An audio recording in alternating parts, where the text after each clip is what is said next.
चलिए आज समझते हैं पूंजीवादी और समाजवादी या मिश्रितवादी अर्थव्यवस्था किसे कहते हैं। सबसे पहले पूंजीवादी अर्थव्यवस्था। पूंजीवादी हम उसे कहते हैं जो भी एक व्यक्ति अपना पूंजी लगाता हो, उसमें लाभ या हानि उसका हो, वो खुद का उसका होता है, उस पे किसी व्यक्ति का हक नहीं होता है, उसे पूंजीवादी अर्थव्यवस्था कहते हैं। पूंजीवादी अर्थव्यवस्था हम उसे कहते हैं कोई भी व्यक्ति का खुद अपना पूंजी लगाता है और वो खुद लाभ या हानि कमाता है, उस पर कोई किसी का हक नहीं होता, उसे पूंजीवादी कहते हैं।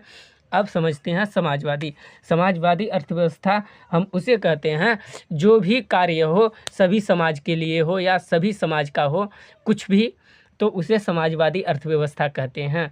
और मिश्रितवादी अर्थव्यवस्था हम उसे कहते हैं जो समाजवादी या पूंजीवादी दोनों हो, उसे मिश्रित अर्थव्यवस्था कहते हैं। जैसे यदि पूंजीवादी में हम समझ लें तो खुद यदि करे तो उसका खुद होता है बिजनेस।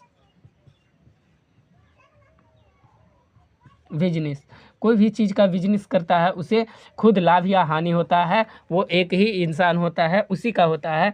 और समाजवादी हम उसे कहते हैं जो सभी समाज के लिए हो।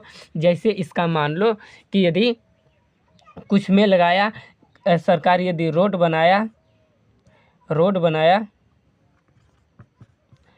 बनाया तो सभी के लिए बनाता है, वो एक इंसान के लिए ही नहीं बनाता है, वो सभी समाज आ जा सकता है।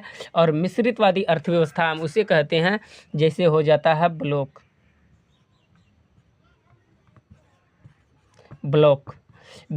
जैसे वहाँ पे जाता है, सभी समाज जा सकता है, अपना कार्य करवा सकता है, लेकिन वो खुद अपना ही कार्य करवा सकता है और किसी का कार्य नहीं करवा सकता। ये खुद का अपना कार्य करवा सकता है। जैसे आधार कार्ड बनवाएगा, किसी का नहीं, सिर्फ अपना ही खुद बना सकता है, या तो किसी और का नहीं बनवा सकता है, ऐसे होता है। अब समझ में आ गया होगा समाजवादी या पूंजीवादी या मिश्रितवादी अर्थव्यवस्था किसे कहते हैं। इसके लिए थैंक यू।